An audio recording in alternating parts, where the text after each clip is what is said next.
Muy buenas, hermanos y amigos que nos sintonizan una vez más a través de su programa Fe y Razón, que es un programa que dedicamos para llevar temas de análisis histórico, científico, filosófico, teológico, fundamentándonos como siempre en la palabra de nuestro Señor Jesucristo. Hoy tenemos como invitados especiales a dos personas en la cual yo me declaro profundo admirador de su trabajo, de sus trabajos en sus diferentes áreas, tanto profesionales como personales, y también en los medios de comunicación en la cual ellos forman parte. Nos referimos al doctor Héctor Guerrero Heredia, médico psiquiatra, también es analista científico, lo considero así, con un alto nivel de conocimiento científico, y filósofo dominicano. Y también, una vez más, compartiendo nuestro querido amigo, el doctor Ricardo Nieves, quien es abogado, también es médico, también es amante del conocimiento científico y filósofo dominicano. Y, como siempre, compartiendo y ayudándome, ¿no?, en el background de las preguntas, pues en esta ocasión está con nosotros el arquitecto Luis Sena, quien pues estará compartiendo este interesante tema que vamos a tocar hoy, y es el cerebro, la cultura y el libre albedrío. El doctor Héctor Guerrero Heredia.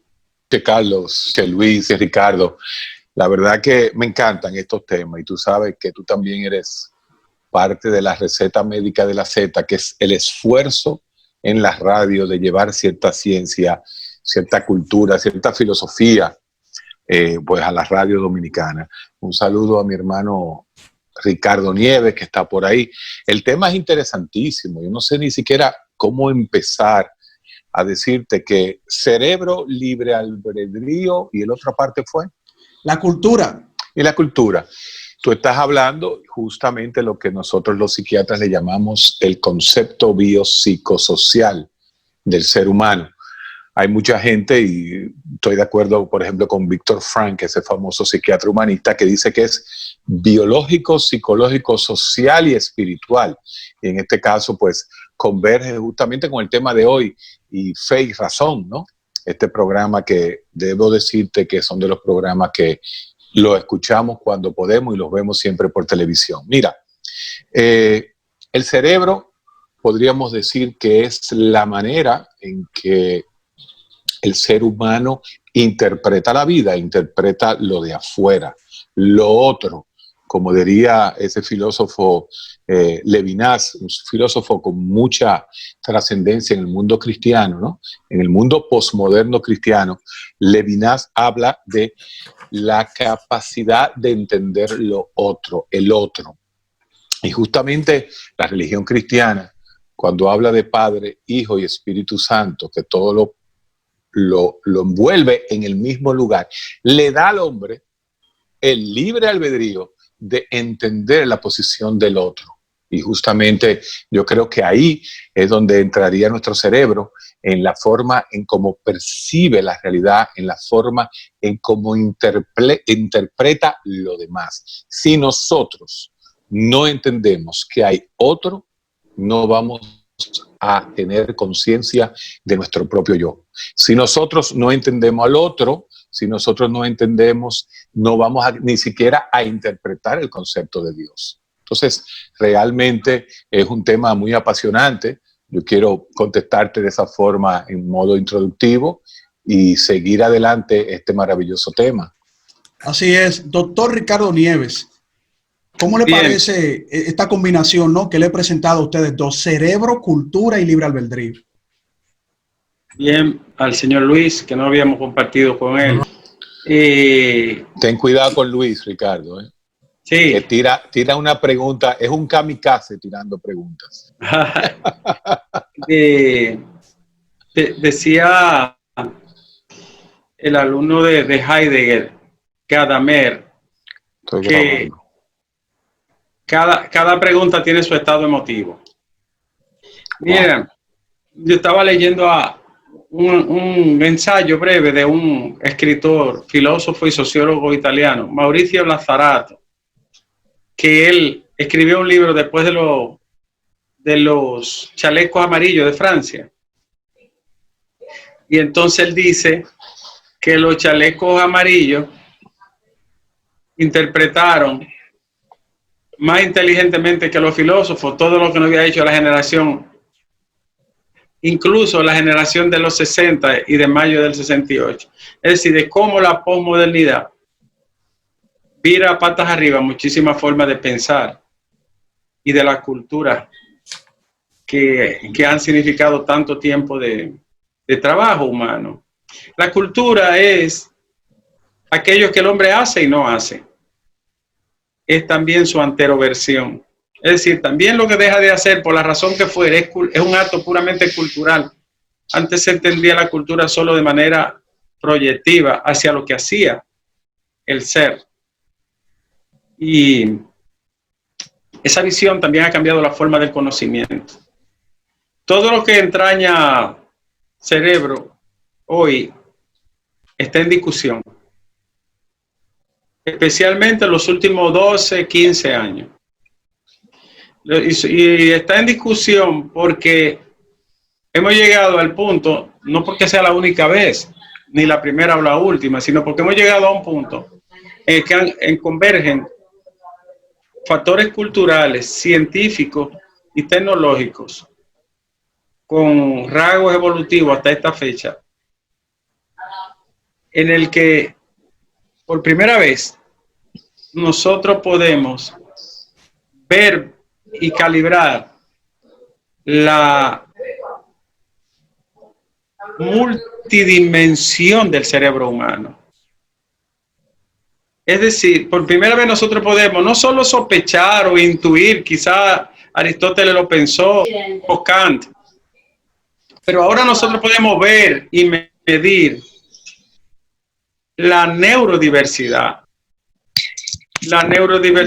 como nunca antes. Vale decir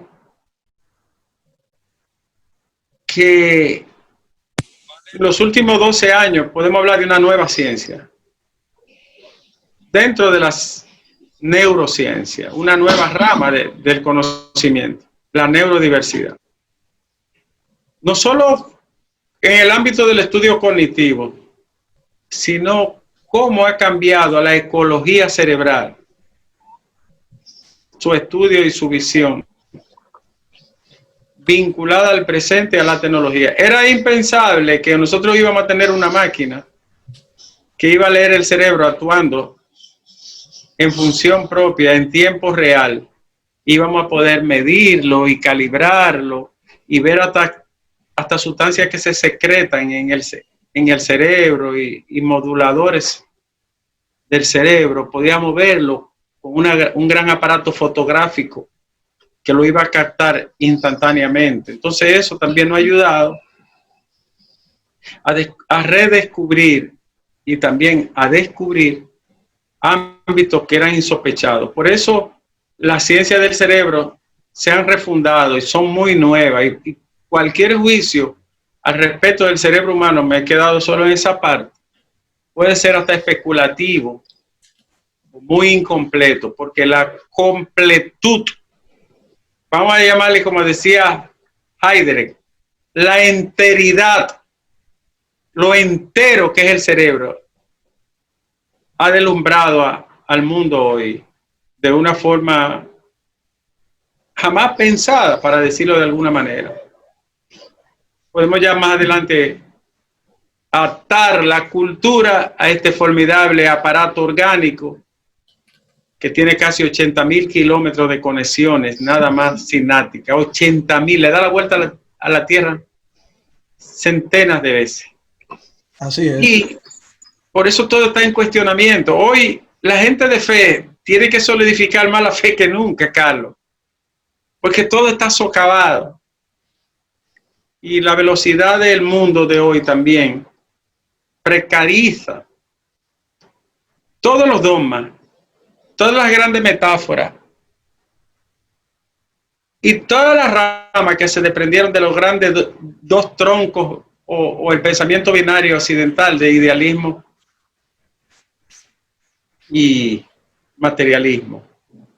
Unas viejas ideas que parten con Heráclito y Parménides. Parménides, claro. Así es. Invitados. Adelante, arquitecto. Bueno, la perspectiva de nosotros es la perspectiva de la Biblia, y la Biblia trabaja a un nivel macro cósmico, no a un nivel micro físico. Entonces, lo primero que tenemos que entender es que el ser humano fue creado con un hardware y un software. El cerebro es un hardware, la mente es un software. Y esa mente, el contenido, son ideas. Así que dependiendo de las ideas que los seres humanos tienen del universo, crean culturas de acuerdo a ello. Es decir, la cultura es el cultivo del culto que el ser humano rinde a lo que considera como el bien supremo, cualquiera que ese sea. Sea que lo considere alineado a la Biblia o que sea un materialista. De todas maneras, si considera que la materia es el bien supremo, creará una cultura en consecuencia. Entonces, la correlación entre la cultura y el cerebro es que los seres humanos, utilizando su cerebro, es decir, esa combinación de ese hardware y ese software, producen y desarrollan la naturaleza, la creación de Dios. Y la conexión con la libertad es que esa es la condición previa para el máximo desarrollo del potencial de los seres humanos. Sin libertad no hay oportunidad de un desarrollo pleno en el ser humano. Así es como yo conectaría las tres como introducción. Entiendo. Bueno, siguiendo esa misma línea, entonces yo le preguntaría al doctor Héctor Guerrero Heredia, que tiene una visión muy conectada a su área, ¿no?, de expertise, que es la psiquiatría. ¿Cómo pudiéramos explicar esa libertad de conciencia que nosotros desarrollamos a través de esas conexiones neuronales, ¿no?, de esa interrelación de neuronas, como si fuese únicamente esos efectos bioquímicos en nuestro cerebro? ¿Cómo pudiéramos explicar esa libertad de toma de decisiones que incluso crea cultura a través de eso? Mira, estaba pensando cuando Ricardo hablaba. Primero, lo que dice Luis Sena es así. O sea, él lo explicó de una forma grafiquísima, excelente. El cerebro es el hardware y la mente es el software. Esa es la teoría de Jackendorf, este famoso neurólogo que habló de los tres cerebros. Y esa mente computacional. Nosotros tenemos que ver justamente nuestro cerebro como una máquina. En sus tres esferas, famoso libro de Peter Sloterdijk, que habla de la esfera y habla de esa máquina, el hombre como máquina, la necesidad de cómo el hombre iba avanzando, hablando desde la polea, que él considera que es la primera máquina, no la rueda, sino la polea, donde él plantea que nuestro cerebro realmente es una máquina de pensamiento.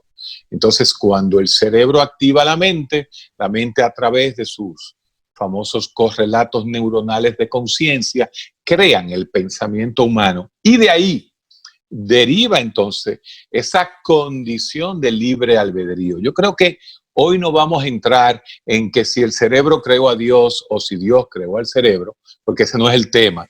Yo me voy a quedar, como dijo Luis Sena al principio, en mi minúsculo mundo de la psiquiatría, explicando que nuestro cerebro es esa máquina, ese software y ese hardware, el cual nos da a nosotros la capacidad de entender el mundo.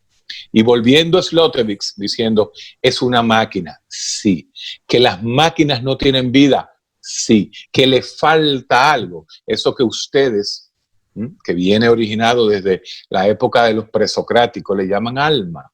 El alma es el que le pone ese no sé qué a esa máquina. Y ahí entraría entonces la parte del sentimiento, del libre albedrío y de todas esas importantes funciones, que para mí son lo más importante. Para mí el cerebro es la máquina de pensar. Que el pensamiento tenga un pensamiento teológico, ateísta, ya es otro problema. Realmente es la gran máquina y nosotros utilizamos nuestro cerebro para sobrevivir. Ahora, tú no puedes hablar de sobrevivir en el siglo XXI, aunque estamos siendo invadidos por un bichito que nos tiene a todos escondidos. Todavía la magnanimidad de la naturaleza hace que el hombre se considere un granito de arena. Ustedes podrían decir, la naturaleza es Dios, ¿no? Nos tiene a nosotros a prueba en este momento. No hay dudas de que ya nuestro cerebro no es ese mecanismo instintivo de sobrevivir, sino es un mecanismo instintivo de pensar, de crear, de filosofar, de entender, de hacer ciencia. Y creo que ese es el momento en nuestro 2021. Y para eso, por ejemplo, ese concepto tan interesante del libre albedrío. Decía uno de los grandes psiquiatras, Otto Rank, decía, el hombre es voluntad. Y el cerebro nos da la voluntad de ser. Y esa palabra, pues, es una realidad. Nosotros somos una voluntad y hacemos de nuestra voluntad nuestro ser. Ese ser que Ricardo Nieves, que es un admirador de Heidegger, ¿no? Y que me puso a entender a Heidegger, porque uno no puede decir que se lea Heidegger, sino tratar de entenderlo. Heidegger es una lectura de una página por día, como digo yo. Ese ser arrojado, ese ser ahí, incluye la máquina, pero también ese no sé qué, que muchos le llaman metafísica, que otros le llaman Dios, que otros le llaman como le quieran llamar, pero esa conjunción es que nos hace a nosotros la voluntad del libre. De esa forma uno podría seguir introduciendo este tema apasionante que tú nos has puesto a pensar, Carlos. Fíjate que tú, Héctor, como siempre, tú te vas en una profundidad, independientemente de que tú lo manejas en el área de la psiquiatría, pero también te metes en la filosofía. Tú sabes llevar muy bien, en montarte en la ola, como tú dices en tu programa, ¿verdad? Pero yo quisiera escuchar, antes de pasar a la primera pausa, ¿cómo ve el doctor Ricardo Nieves esa conexión de esa libertad que nosotros como seres, como especie, arrojados en el planeta Tierra, eso que tú dices muy bien de Heidegger, ese ser ahí, un ser arrojado al mundo, cómo nosotros como especie tenemos esa capacidad especial, pudiéramos decir así, para tomar esa libertad y generar, valga la redundancia, tomas de decisiones que son trascendentales en la humanidad. Y así podemos hacer unas diferenciaciones entre lo bueno, lo malo, lo corrupto, lo justo, lo injusto. O sea, esa capacidad solo los seres humanos la tenemos. Adelante, doctor. Bueno, como yo respeto mucho los ámbitos de la creencia, y como yo no soy ateo ni agnóstico, a veces se me dificultan algunas cosas, porque yo soy una persona de ciencia, ¿no? Que cree mucho en la ciencia.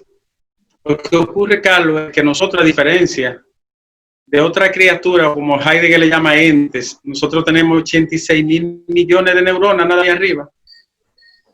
Y todas están diseñadas para pensar y para actuar, es decir, para motor y para voluntad. Entonces, a diferencia de otro, por ejemplo, un elefante tiene 567.000 millones de neuronas, pero la mayoría están aquí en el cerebelo, porque necesita controlar esa maquinota grandota y ese movimiento, y ese peso, y esa temperatura corporal, y ese equilibrio. Si el elefante la tuviera en la corteza frontal, el elefante estuviera dirigiendo a nosotros. Así es. Pero el elefante tiene la mayoría de sus neuronas en el cerebelo y la parte posterior en el tallo alto. Eso desde el punto de vista naturístico, biológico. Nosotros en realidad somos una mezcla maravillosa, como decía Héctor, creo que fue Jacques Maritain que lo señaló, que somos una unidad biopsicosocial capaz de crear y destruir. Y éramos una unidad biopsicosocial porque no puede separarse. Ahí no puede haber una visión fractal de la vida del ser en sí. Hay que verlo como el propio Hegel lo vio en omnitud, o sea, entero. No puede decirle que déjame ponerle un pedacito de la mente a un lado y ponerle los neurotransmisores bioquímicos de allá arriba hacia otro lado. No puede verlo así porque nosotros somos una completud, o sea, somos enteros, como dije anteriormente. Entonces, tratar de hacer esa división aún de la forma esquemática de que el cerebro tiene hardware y software, no funcionaría, porque no puede dárselo uno sin lo otro. En cuanto al ser, no hay una verdad asintótica, es decir, que se aproxime hasta, como la curva famosa. Somos, sea que Dios nos hizo del barro, que el monito se tiró del palo, somos y estamos rojados, esa es la pura realidad. ¿Qué nos hace distinto, diferente? El afán de trascendencia, en términos llanos, estoy hablando de forma muy sencilla, que ustedes nos llaman, en el caso de los cristianos, ¿verdad? Para el mundo occidental, esa concepción de la vida más allá del puro existir. En el caso de la ciencia, descubrir y preguntarse, interrogarse, cual que fuere el fenómeno. Y en el caso de la espiritualidad, esa sensación de sentir algo más que dolor, calor y frío. Todo eso nos hace seres únicos y especiales, siempre de frente a una realidad que de alguna manera nos espolea. Desaparecer, es decir, la muerte, que también nos hace especiales, porque somos los únicos que pensamos en ella, ni la vaca, ni el cuervo, ni la rata, ni la rana, ni el lobo, ni el elefante van a pensar que se van a morir de un coronavirus o que le puede dar una neumonía intersticial. Solo nosotros tenemos esa espada colgando, que los cristianos la vencen con la fe más allá, ¿verdad?, de la muerte física, y que nosotros dejamos en la historia como la memoria y la descendencia. Me hace una señal de que debemos parar, ¿no? Sí.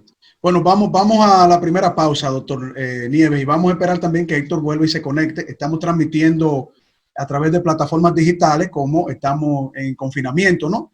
Sí. Y eso es parte de la toma de decisiones que nos da el cerebro. Yo voy a dar la toma de decisiones, la veremos ahora cuando abordaremos la corteza prefrontal y el área volitiva del ser que está aquí adelante. Que si tú la apoyas o se la quitas, se pierde la voluntad y te vuelve involuntable desde el punto de vista neurobiológico.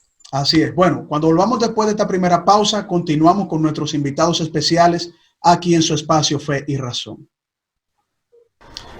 Hola, hermanos y amigos. Este es su programa Fe y Razón, un programa dedicado al análisis de temas históricos, científicos, filosóficos, teológicos, pero sobre todo fundamentados en la palabra de nuestro Señor Jesucristo. Pueden suscribirse en nuestro canal Fe y Razón 34 en YouTube, nuestro canal de YouTube Fe y Razón 34, darle a la campanita de notificaciones y así recibir todos los programas que hemos realizado para todos ustedes y que formen parte de la familia de Fe y Razón.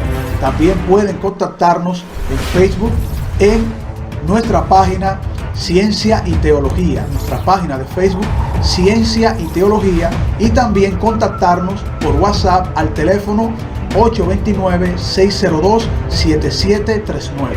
El teléfono 829-602-7739. Fe y Razón, un programa fundamentado en la palabra de nuestro Señor Jesucristo.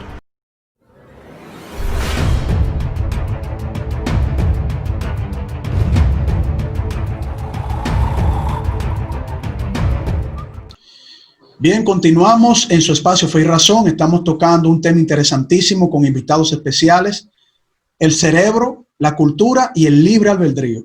Con nosotros el doctor Ricardo Nieves, también el doctor Héctor Guerrero Heredia y también el arquitecto Luis Sena. Continuamos, doctor Nieves, con algo muy importante que usted dijo. La cosa, como la estoy interpretando, conforme a la disertación tanto de usted como de el doctor Heredia, nos presenta a un cerebro que su interacción y capacidad para reconocer la realidad está situada en un sistema muy específico. Nosotros como especie estamos hablando de que, conforme al ejemplo que usted puso del elefante, con su capacidad de conexiones y transmisiones neuronales y la capacidad que tenemos nosotros entre 80.000 a 100.000 millones de neuronas, pues eso nos da una diferencia sistémica para nosotros actuar como actuamos en la naturaleza. Ahora, usted hizo una reflexión muy importante, doctor. Usted dice que nosotros probablemente vemos el mundo conforme a nuestra cosmovisión de vida. Es decir, nosotros los cristianos lo vemos desde un punto de vista que fuimos creados, y otra persona lo ven desde un punto de vista que el monito fue arrojado y luego se fue desarrollando todas esas conexiones, y pasó a ser lo que reconocemos como el Homo sapiens.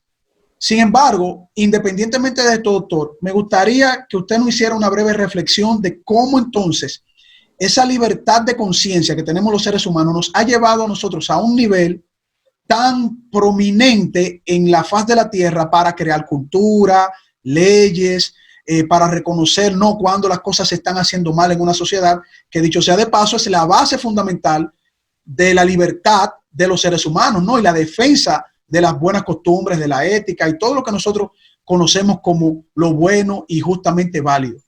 Adelante, doctor.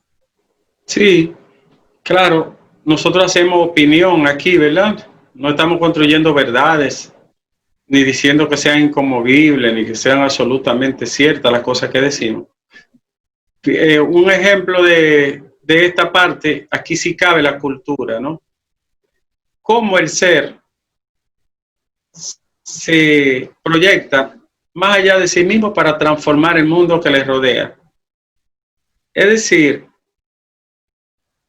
cuando yo tengo la idea de la palabra silla, utensilio, y hago una conexión de que eso en mi mano, conectado a mi cerebro, puede producir un bien. Por ejemplo, un martillo, que es uno de los ejemplos clásicos que usan los existencialistas. La idea de un martillo en la mano, cuando el cerebro descubre que no es para lamerlo o comérselo como un helado, cuando sabe que eso que tiene a la mano es para transformar una piedra, por ejemplo. Ese es un periodo, Carlos, que necesita, Luis, muchos siglos de comprensión desde el punto de vista del pulimento, ¿no? De la utilidad, de lo que es útil. Eso que los alemanes llaman Dauerhaftigkeit, que es como cuando la idea de lo práctico se hace útil, que al final terminamos llamándole pragmaticidad, pragmatismo, como también se le llama. La disyuntiva y la gran discusión histórica es cuando el cerebro internaliza símbolos e ideas que van más allá de lo simple, ¿no? De lo elemental. Entonces, ya esa es otra discusión y otra dimensión. Yo decía esto, el salto que nosotros damos, por ejemplo, para nosotros hacer una rueda que transportara algo, una máquina que pudiera comprimir vapor. Nosotros necesitamos tanto tiempo. Este aparatico que tenemos ahora, que es producto de la matemática y la física, y que permite que nos comuniquemos sin estar juntos, requirió de mucho tiempo, de mucho pulimento cognitivo. Eso es cultura. Un siglo atrás, esta conversación era imposible, porque solo teníamos la herencia de Graham Bell.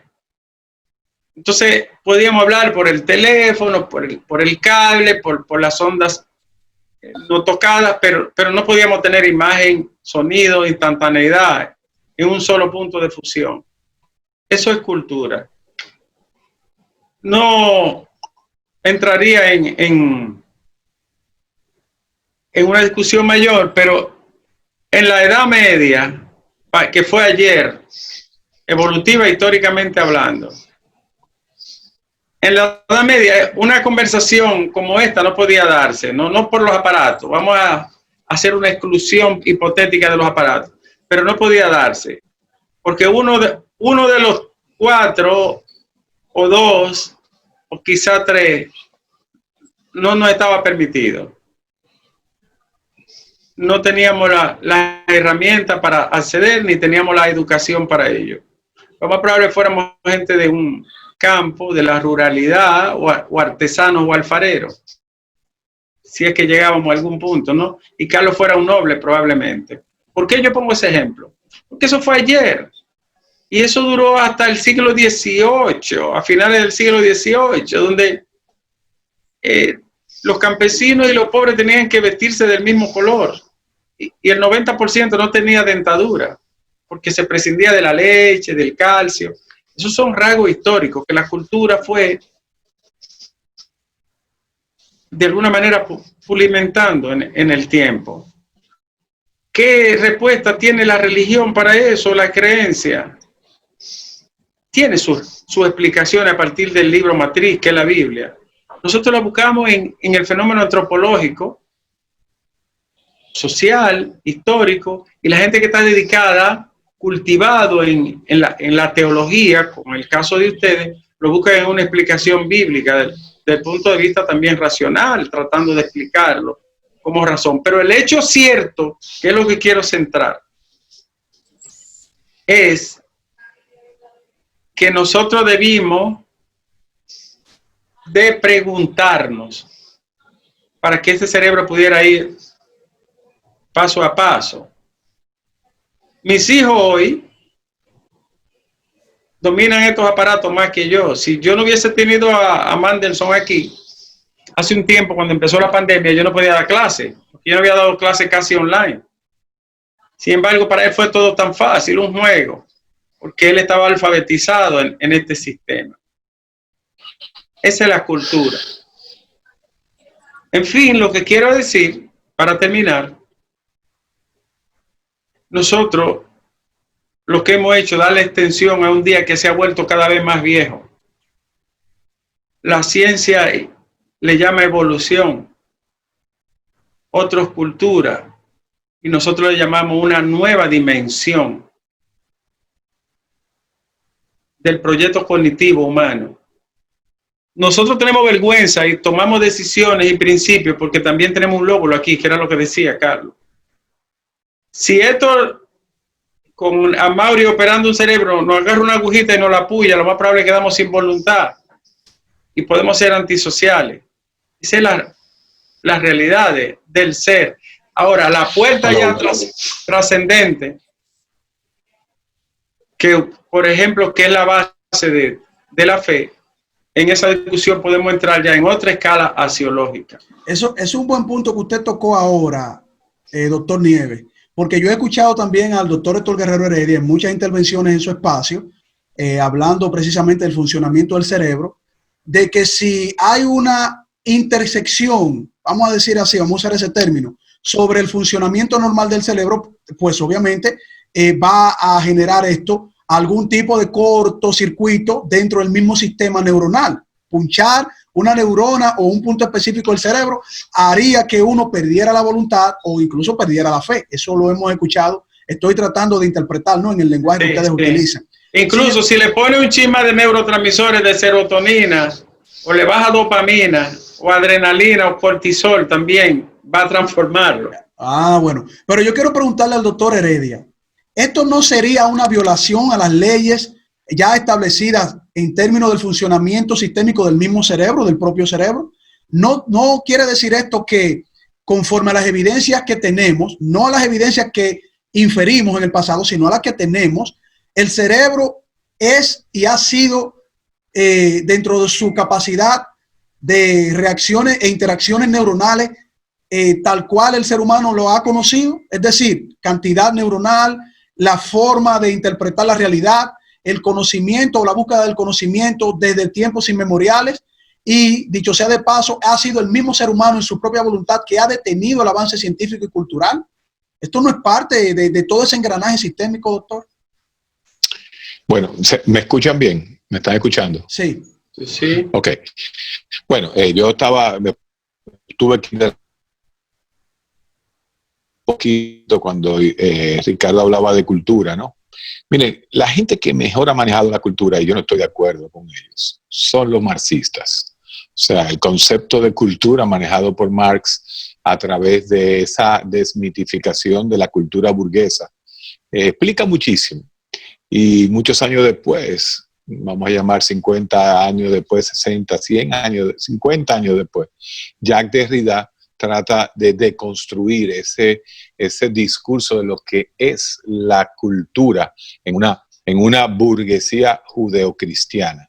Entonces, ese sería otro tema, eso sería salir de otro tema. Tú te has metido en el tema más, vamos a llamarlo así, técnico. Estrictamente funcional, doctor, estrictamente funcional. Sí. Bueno, las funciones del cerebro son 6. Son cognición, orientación, lenguaje, atención, juicio y memoria. Dentro del juicio está posiblemente esa acción sofisticada de percibir, entender y dar la mejor respuesta. Muy interesante, definitivamente. Entonces, como siempre, la perspectiva de la Biblia, de las Escrituras, es en un plano más alto, pero es un plano que le da propósito a los oculares de la creación. Entonces, los seres humanos fuimos creados para crear cultura y fuimos creados a imagen y semejanza de Dios con la capacidad de la libertad.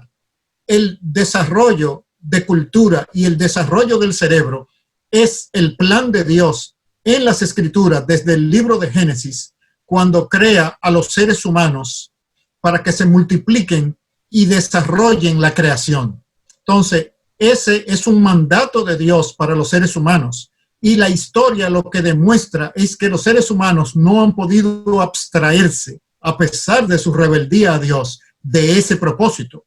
La Biblia enseña que cada vez más la cultura humana y la sociedad serán más sofisticadas e irán en pleno desarrollo hasta la culminación final que Dios mismo traerá a la historia humana y lo desarrollará con los cielos nuevos y la tierra nueva. Entonces, podemos colocar ese desarrollo del cerebro y de la cultura en ese plano histórico muy bien que la Biblia identifica como el propósito y es lo que le da significado a los seres humanos.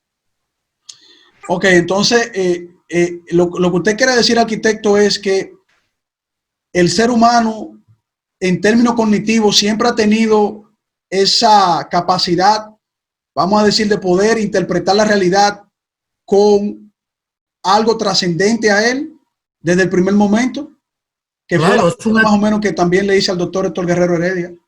Es un activo. Dios le dio a los humanos un cuerpo y un alma, y ambas interactúan para propósitos del desarrollo de la creación y del desarrollo de sí mismos.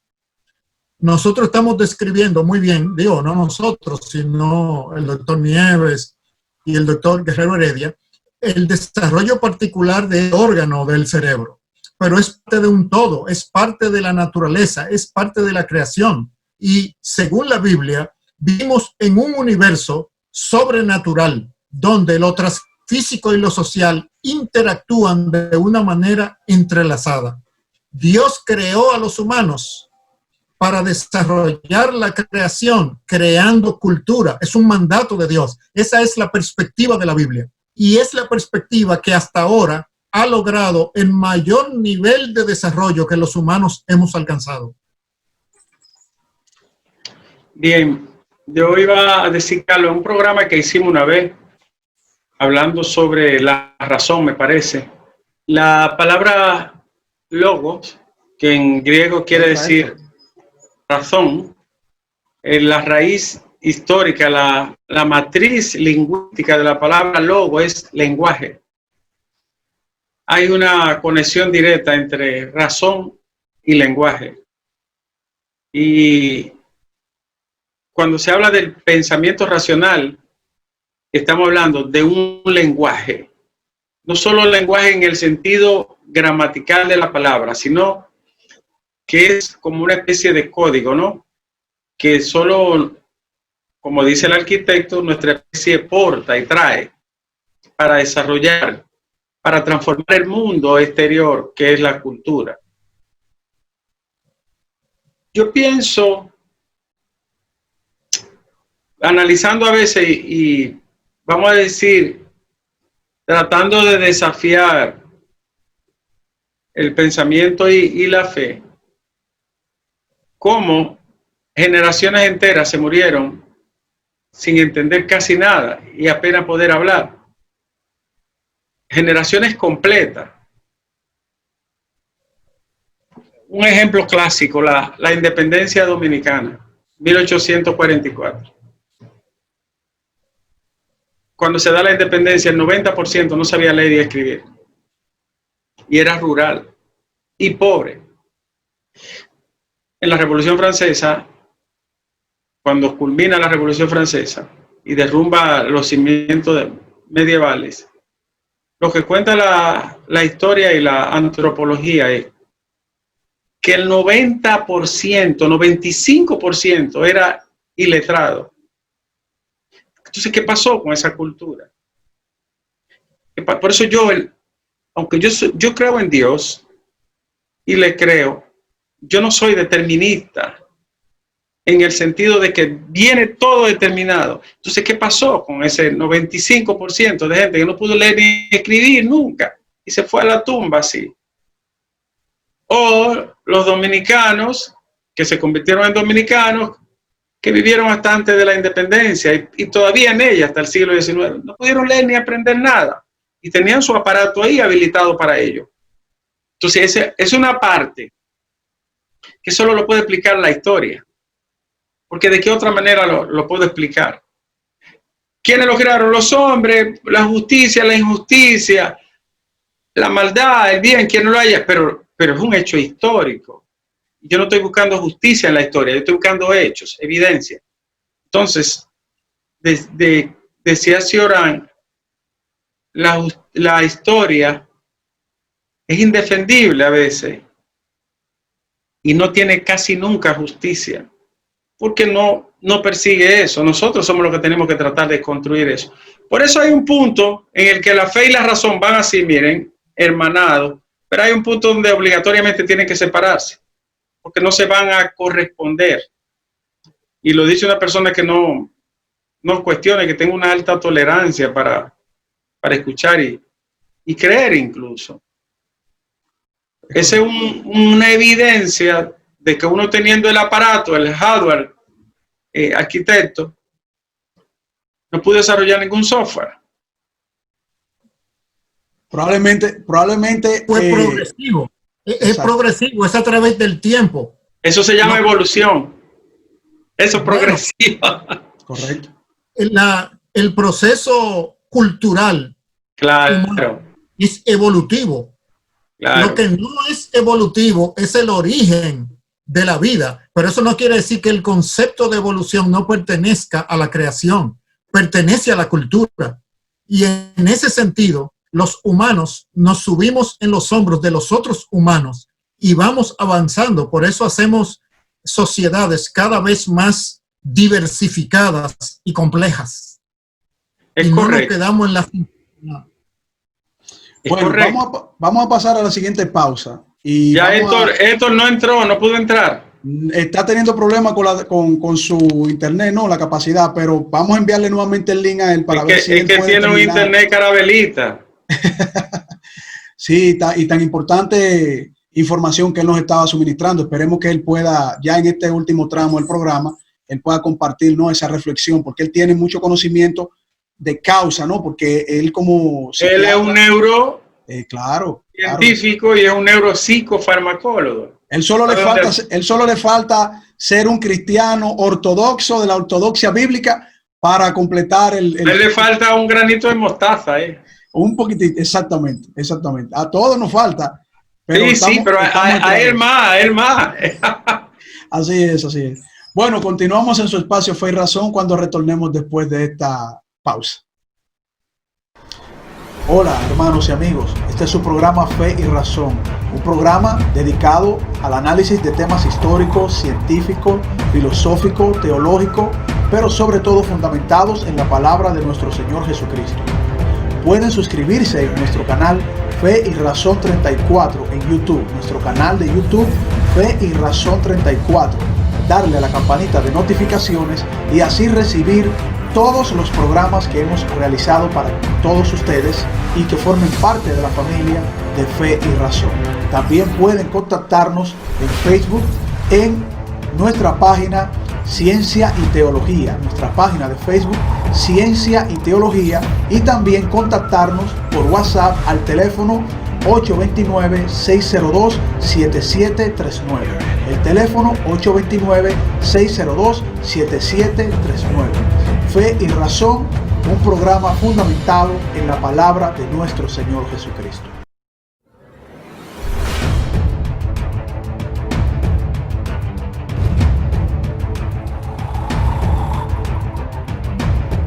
Bien, continuamos, hermanos y amigos, en su espacio Fe y Razón, compartiendo un interesante tema con el doctor Ricardo Nieves. También ha estado con nosotros el doctor Héctor Guerrero Heredia. Ha tenido unas complicaciones de conectividad, pero esperemos que él pueda volver a conectarse con nosotros. Estamos haciendo esto a través de las plataformas que la tecnología nos permite en esta pandemia y en esta cuarentena que estamos viviendo, ¿no?, la humanidad en estos momentos. Y estamos tocando el tema, el cerebro, la cultura y el libre albedrío. El doctor Ricardo Nieves pues, nos ha dado una disertación muy interesante sobre la concepción que él tiene, ¿no? Y tiene una posición intermedia, yo pudiera decir así, doctor, muy acorde, ¿no?, a esa apertura de pensamiento, ¿no? Que no se va tanto para un extremo ni para otro, sino que va viendo el devenir de la historia y usted ha ido presentando una serie de hechos, ¿no? Que usted deja que sea la historia misma que vaya mostrando las evidencias. Eso ahora, ¿cuándo entra el ámbito de la misteriosa concesión de la fe? ¿Qué me hace concebir, más allá que la pura mecánica de la evolución, la magnificencia? O sea, la grandeza que me desborda, lo magnánimo que incluso no puedo explicar, el amor de un niño, la concesión de una madre, la expansión interminable del universo, la maravilla del pensamiento racional, este almazón con dos extremidades arriba y dos abajo y una máquina sobre los hombros, es capaz de producir todo eso que tiene Luis detrás y lo que tenemos nosotros de frente. La inspiración del bien, el bien supremo, eso que los griegos llaman kaliágatos, el bien por encima del bien, la grandeza de la bondad que no puede nombrarse, la sensación de bienestar espiritual que siente el ser, más allá de cualquier satisfacción orgánica, moral, fisiológica, animal. Entonces ya ese es un ámbito que es puramente trascendente. El amor que uno siente por un hijo, ¿cómo yo lo explico? ¿Me lo puede dar la bioquímica del cerebro, nada más? Correcto. Entonces ahí ya hay yo diría, un ámbito, ¿no?, del asombro humano que me sobrepasa. Igual que le sobrepasó a los ilozoístas, a los de la escuela eleática, a los socráticos, a los presocráticos, a los neoplatónicos, a los existencialistas, a los marxistas y a todo el mundo. Cuando llegue ese ámbito, ¿no?, de la satisfacción humana, que no es fisiológico, animal, carnal, entra el mundo de la espiritualidad. Entra esa satisfacción que Carl Jung, un hombre de ciencia, ¿no?, y alumno de Freud, decía, es que experimento una sensación de bienestar tan grande y de bondad tan interior que me hace ser tan distinto, que está más allá de lo que yo puedo explicar de la conducta humana. Bueno, dirían las personas que están situadas en la esquina del ateísmo o de lo que no le interesan estos temas. Bueno, pero es una creación del mismo cerebro. Vaya, pero qué maravillosa, ¿no? Qué alta, ¿no? Qué elevada. Entonces ese es un ámbito que es más allá del espíritu del tiempo, como diría Ortega y Gasset, del zeitgeist. Está más allá del espíritu del tiempo. Y es la búsqueda de lo que ustedes llaman, ¿verdad?, la gracia. Y nosotros, los que somos menos dogmáticos, menos creyentes, buscamos la felicidad social, en la realización social, humana, personal, cuando se nos gradúa un hijo, cuando la familia está saludable, pero hay un bien que está por encima de eso. Esa concepción del kaliagatos, antiquísima de los griegos, es un bien que está por encima de todos los bienes. Lo vieron así los primeros pensadores. ¿Y cuánta razón tenían? Ya entra el mundo de lo teológico, más que de la religión. Es decir, ya el pensamiento trascendente, que no es filosofía o ciencia, que no es pensamiento racional en agraz, a seca, sino que persigue una escala mucho más grande y amplia, aunque sea sencilla, como es el cristianismo, que es sencillo. Así es. Doctor, usted mencionó dos términos muy importantes que uno debe de reflexionarlos en la medida en que cada quien tiene su cosmovisión, ¿no? Uno es el kaliagatos, muy bien, es cierto, los griegos cuando lo presentan, ¿no? Ese bien supremo, la búsqueda de la felicidad, de la belleza, como ellos lo concebían históricamente, pero también la gracia, como lo presenta el cristianismo. También me gustaría preguntarle al arquitecto Luis Sena, ¿cómo se puede diferenciar estos dos conceptos? ¿Qué dice el cristianismo en cuanto a qué es la gracia y cuál sería la parte diferenciable sobre el kaliagatos que presentaban los griegos en un momento? Bueno, la Biblia es clara. Dios ha puesto eternidad en el corazón de los seres humanos. No es un logro de los seres humanos. Es un componente puesto igual que el cerebro físico. Entonces, como decían los teólogos, el sensus divinitatis, el sentido de la divinidad, ha sido puesto por Dios en los seres humanos para que los humanos aprendamos nuestra trascendencia. Somos más que polvo. Estamos destinados a la reconciliación con nuestro Creador para un nivel de trascendencia que no hemos conocido todavía. Y todo el crecimiento y evolución de la cultura y el pensamiento y ese sentido del bien supremo no es más que la conexión, vamos a decir, utilizando la ilustración a nivel supracuántico con el Creador, porque los humanos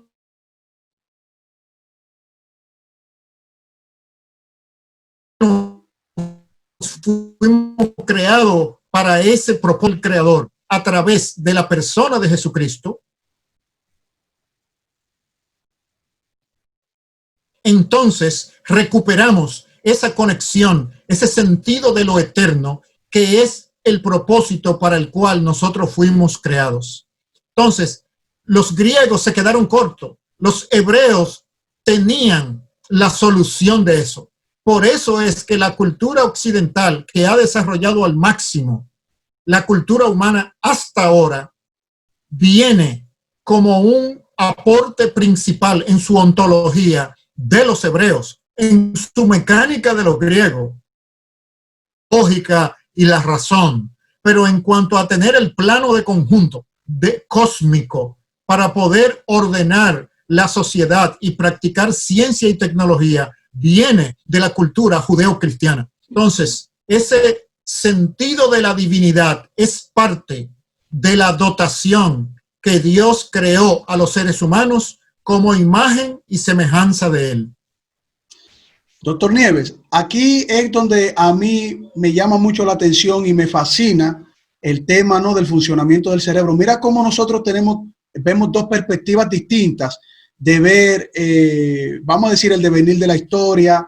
Eso también es producto de la libertad de pensamiento, que es lo que nosotros, en el lenguaje que yo utilizo, desde mi cosmovisión, le llamamos libre albedrío, pero realmente eso es parte de esa funcionalidad neuronal del cerebro, y me llama mucho la atención cómo es que nosotros podemos y tenemos esa capacidad de hacer esas distinciones culturales, ¿no? Como usted presenta muy bien, cómo los griegos tenían ese sentido de la búsqueda del conocimiento, de la belleza, y esa y esa visión de magnificencia frente a la naturaleza, y cómo el arquitecto Luis Sena ve en un igual sentido, desde la cosmovisión que nosotros pertenecemos y defendemos, pues que los hebreos ya también tenían ese tipo de concepción del mundo, de la vida, a través de ese ser supremo creador, aunque hay algo que es innegable, que es ese sensus divinitatis, como se le llama, ¿no? Ese sentido de la divinidad, de la trascendencia, que ha permeado todas las culturas del mundo y que muy bien puede ser fruto de esa interacción neuronal que produce el cerebro. ¿Cómo lo vería usted más allá, doctor? Bueno, cuando Héctor habló hablando puramente del cerebro, cuando él habló de las 6 funciones básicas o elementales, quizá iba a desarrollar la parte más importante, que es cómo se vinculan las funciones. Y eso solo es posible por una capacidad que solo el cerebro humano tiene, que es la capacidad de abstracción. Nosotros estamos hablando ahora mismo aquí, yo estoy seguro que por la mente de ustedes han pasado 2 o 3 cosas. ¿A qué hora me desconecto? ¿A la casa? ¿Si me olvidó hacer esto? Somos la única especie que puede hacer eso. O sea, nosotros somos los únicos que podemos incluso planificar el futuro. Nadie más pudiera hacerlo. Esa capacidad de planos que tiene el cerebro, esa capacidad de abstracción que nos permite realizar muchas funciones al mismo tiempo y discriminarlas en el plano de lo lógico, nos da la facultad de actuar con libertad. Es decir, nosotros podemos a la vez discernir, enjuiciar, ponderar un juicio y tomar una decisión de forma, vamos a decir, a una velocidad de microsegundos. Esa es la capacidad de abstracción. Yo lo estoy mirando a usted, sé que tiene una chaqueta negra o azul, una camisa de fondo blanco, o sea, solo nosotros podemos hacer ese enfoque y decodificar en una miríada de segundos al mismo tiempo todo esto. Eso solo lo puede hacer un órgano con una capacidad muy especializada para abstraer, decidir, analizar y planificar al mismo tiempo y sacar una conclusión. El único cerebro que saca proposiciones conclusivas al instante de un hecho es el de nosotros. Los otros tienen que perfilarlo de una manera monotativa. Es decir, el lobo, el gato que caza, tiene que pulirlo eso y lo va a repetir de forma mecánica hasta que de manera sofisticada lo logra para sobrevivir, para subsistir. Nosotros somos multidimensionados y esa es una de las maravillas que tiene el cerebro humano. Volviendo al tema del software y del hardware, nosotros podemos estar realizando funciones en los 2 planos al mismo tiempo, sin ningún tipo de interferencia y sin abandonar la racionalidad. Esa capacidad la dan unas neuronas especialísimas que están distribuidas en todo el cerebro y que funcionan para la ciencia en la medida que la utilidad le ha requerido. Es decir, que ¿cómo lo explico? Las cosas son las que nos dan significatividad a nosotros. Y estas palabras que están surgiendo ahora vienen porque yo he aprehendido, he agarrado, he asido mentalmente objetos, ideas, palabras, he visualizado algo y puedo transmitirlo bajo esta modalidad comprensiva, cognitiva del lenguaje. Para la ciencia eso ha necesitado un entrenamiento muy prolongado, muy largo, que desemboca precisamente en la cultura. Para la teología, Agustín lo veía como una mezcla de las 2 cosas. Había un acto inspiracional también, que los filósofos, tratando de buscar una explicación, lo primero le llamaron el arché o el arjé. Y el primero fue Anaxágoras. Dijo, ven acá, pero hay algo que impulsa al ser a hacer cosas, a tomar decisiones, a averiguar, a ahondar, a descubrir, a inquirir, a preguntar y a hacer cosas, a fabricarla, a pintar un cuadro. ¿Qué fuerza? ¿Qué motor? Entonces Arché quería decir eso, causa primera o causa de la causa, motor primario, ese motor que nos empuja a hacer la cosa. Dicho sea, en todas las culturas hay una especie de arché o arjé. Y en todas las religiones también. Al final se ha traducido como el motor de la voluntad. Que en el caso de ustedes se perfecciona cuando la voluntad llega al transecto de la fe. En el caso de los materialistas y de los existencialistas, la voluntad es cuando el ser decide qué hacer con su vida y en qué creer o no creer.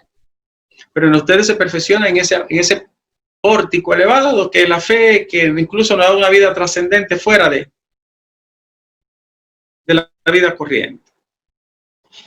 Entonces, el cerebro tiene esa capacidad multidimensionada, multioptativa, podemos optar de forma distinta. Y además se ha descubierto algo más interesante todavía, la plasticidad. La plasticidad no solo es que puede reproducirse. Antes se creía que si se dañaba no había la posibilidad de que se regenerara. Pues sí hay especializada para eso. Pero también tiene una facultad y es que el cerebro recicla. Dice, déjame guardar aquí en el inconsciente, déjame tener esta flor de labio para cuando llegue, déjame guardarlo para la memoria para cuando sea necesario, cuando tenga que utilizar la memoria relacional, de vincular cosas pasadas, antiguas, incluso proyectarlas a futuro. Esa es otra de las funciones que en el plano de la neurodiversidad el cerebro humano ejecuta, siempre en el ámbito de la libertad. Porque si estamos trastornados, incluso si estamos angustiados, si estamos presionados en ansiedad, en trastorno, en dolor, en pena, no tenemos la misma capacidad reactiva.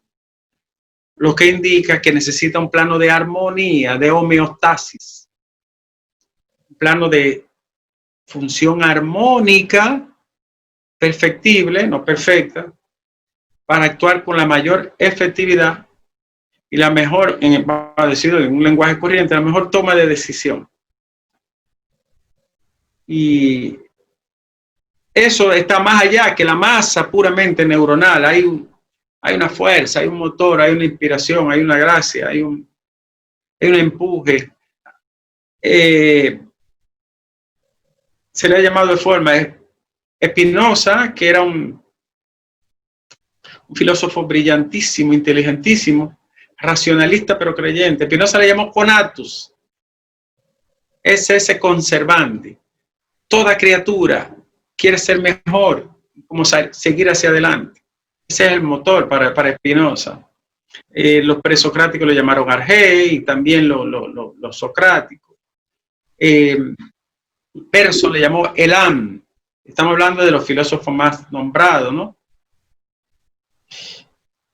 Para Kant sí, elam era ese motor. Para Kant era un imperativo, ¿no? Que estaba en el ámbito categorial del ser. ¿Ves cómo cada uno lo va viendo? Y va dándole aquiescencia a esa fuerza, a esa causa primera, a ese motor que la teología cristiana le llamó la fuerza, ¿no? de la presencia de Dios. Sí, de Dios. Bueno, como nosotros todos los etiquetaron, todos, absolutamente todos. Incluso los existencialistas que dijeron, nosotros vamos a partir por primera vez, vamos a dar un brinco, que vamos a llegar desde los socráticos a pasar por Kant y Hegel y vamos a caer en Soren Kierkegaard. No vamos a usar el ánimo, ni motor, solo el ser es porque es. Pero entonces hasta el mismo Heidegger pregunta, ¿y la angustia? ¿Qué hago con ella? ¿Y la alegría? ¿Y la pena? ¿Y el dolor? ¿Y la satisfacción? Siempre va a estar ese empuje, ¿no? Que nos da. La filosofía alemana y de factura francesa, que con su representante más alto, que es Ortega y Gasset, le llamó razón vital.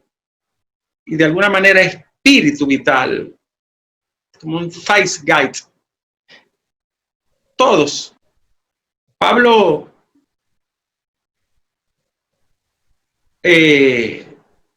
filósofo antiquísimo, Causa causarum le llamó Cicerón.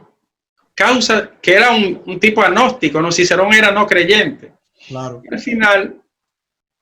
al final escribió causa de la causa. Apiádate de mí. Causa causarum miserere mei. Que la famosa frase de Cicerón. Y le llamó causa de las causas. Y él no estaba en conexión con los socráticos propiamente. Causa de las causas. O causa primera, o causa mayor, o motor primero. Ahí entra Dios. Podemos decir, doctor, ahora en estos minutos finales, de que el cerebro ha sido el órgano o el elemento dotado, que se nos ha dotado más importante del cuerpo humano. Sí, yo diría que es el órgano milagroso. No solo el más importante, ¿no? Es la razón de lo que se ve y de lo que no se ve. Nadie puede alojar la fe si no en el cerebro, ¿no? Aunque sea para alimentar el alma, ¿verdad, señor Sena? Pero es el órgano más importante porque es el ser, con todo su aditamento, su parte antigua, su parte más nueva, lo motor, lo volitivo, es decir, la voluntad, lo afectivo, lo emocional, lo bioquímico, lo empático, todo está en este órgano maravilloso. La fe, el no creer. Sí, me decía tenía un amigo pastor en San Pedro, me decía, Dios es tan democrático que te dio células para que también no quiera creer si no quiere. Dio células ateas. Y es una maravilla, vamos a decirlo así, es una maravilla. Claro, hay que descubrirlo, ¿no? Porque hay gente que no le da un buen uso, pero da para todo. Y hay personas que han sido tan brillantes en la historia de la humanidad que han utilizado esa capacidad cognitiva para hacer el mal. Personas tan brillantes. Y hay personas con tan poco conocimiento. Le faltó gracia. Exacto. Y nosotros le llamamos en la tierra más terrenalmente ética, ethos. Pero en realidad es gracia, ¿no? Un ser dotado de gracia no daña, no hace maldad, no perjudica, no hiere. Así es. Más bien ama. Esa es la realidad. Lo bueno del cerebro es que se pule. Se puede mejorar hasta en la vejez. Correcto. Bueno, doctor, para mí, como siempre, un gran privilegio haberle tenido en esta transmisión. Usted siempre con esa humildad que le caracteriza, ¿no? Ayudándonos a tener en nuestro espacio un poquito de luz de conocimiento. También al doctor Héctor Guerrero Heredia, que pudo compartir por lo menos unos instantes con nosotros que son muy valiosos y que también, bueno, lo vamos a tener presente porque para nosotros él es una persona de mucha valía para nuestro país, así como lo es usted, llevando educación, llevando información que mucha gente no la tiene a primera mano, sino que escuchándolos a ustedes descubren muchas cosas tan interesantes y desconocidas, porque esos son informaciones que uno tiene que tener personas que tengan ese interés de educar a sus hermanos dominicanos y a otras personas que también estén buscando no solo la cháchara, no solo la política, no solo el reggaetón y tantas cosas que ustedes han denunciado en sus medios para llevar educación a otro nivel a nuestro país. También agradeciendo al arquitecto Luis Sena, que con sus reflexiones teológicas, ¿no? El conocimiento de la palabra de Dios, pues siempre nos da ese espaldarazo y siendo parte de la producción. Y a ustedes, queridos hermanos y amigos, que como siempre nos acompañan en este su programa Fe y Razón, deseándoles que el Señor les bendiga y que les permita estar una vez más en nuestra compañía, así como nosotros disfrutamos que ustedes también estén compartiendo este espacio. Será pues hasta la próxima. Bendiciones.